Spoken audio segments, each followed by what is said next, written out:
Hey everybody, hope you're having a fantastic week. Jay here, I'm here with Mike. Hey Mike, how's it going? Good to see you. Good to hang out. Yeah. So at Compass, we're journeying in our book clubs to this book, The Ruthless Elimination of Hurry by John Mark Comer. And we're in a sermon series called Cancel Chaos here at Compass. And the first couple of weeks were kind of like set-up weeks, identifying that we do, in fact, have a hurry problem in our lives, whether we know it or not, or always recognize it.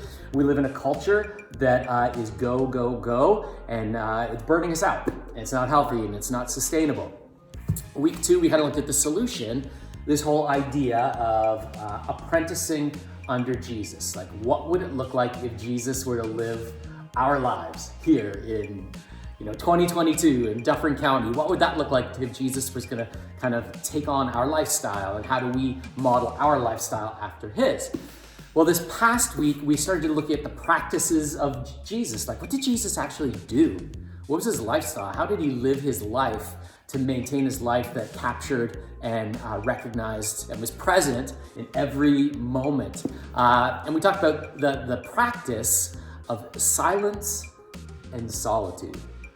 So I'd love just to hear a bit of feedback, Mike, from as you either read the chapter, listened to the sermon on Sunday. What kind of jumped out at you in this whole kind of idea of silence and solitude? Because I think it's something that probably not many of us do well or experience like the way it should be experienced. Or regularly, or exactly. It is, right? Yeah. Exactly. Well, yeah, the one thing that stood out to me is how Andrew set it up on Sunday. Is that Sunday we're practicing what we live out during the week, or what we want to live out during the week. So it's not Sunday then check, it's done and you move on.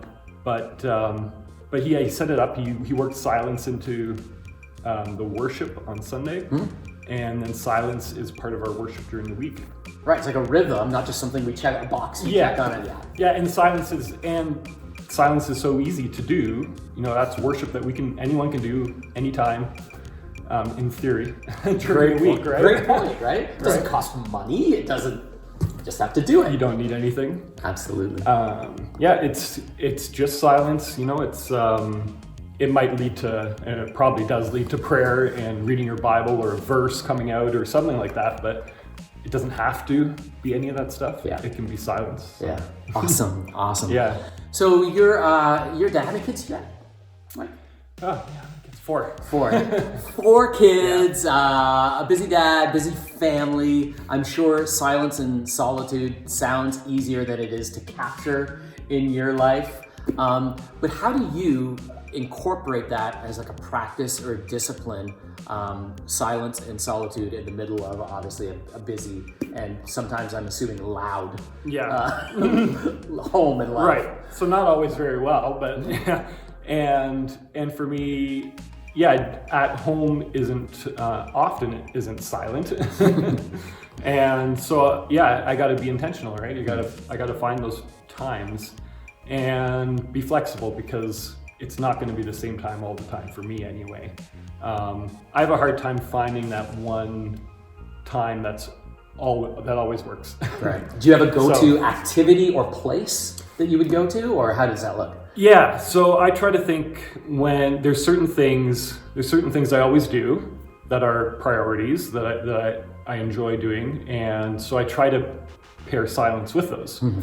So my go-to for recharging is getting outside to exercise. Okay. So it's either running in the summer, it's skiing, cross-country skiing in the winter. And so you're not always putting earbuds in, having music cranking. It's sometimes, I do. It's actually silence. So sometimes, especially when I run, I like some music. Sure. Skiing, I find it's nice. Skiing's quieter. It's quieter in the winter, and I'll intentionally, I won't just put in a podcast or music. I'll be like, no, this is going to be silent this time. You gotta make the choice, right? Yeah. But pairing it with an activity that I already do works well. I like a coffee or 2 a day, so maybe it's when I'm making it, I'm pausing for a while, taking my time with it. Sure. So I take my time with doing something like that I'm already doing. I love that idea of it's not just going to happen, like intentionality of actually being strategic with silence and solitude, because it doesn't just naturally come. Yeah. But intentional. For me, I have to realize or remind myself, I guess, that it's a priority. And that was, obviously in the book and on Sunday, it was a priority for Jesus, so it should be a priority for us. Yeah. I need it. I know I need it to recharge, and so I got to make it a priority. But for me, that doesn't mean, it doesn't work for me to put that on a list as a to-do, because then it's something that I need to It's accomplish. one more thing, an accomplishment. It's a thing to accomplish or to check off, Yeah. and then it's done. Yeah. But it's something I need to do all the time. So I try not to put it on a list, but I need to remember to be intentional. So that's hard. Yeah.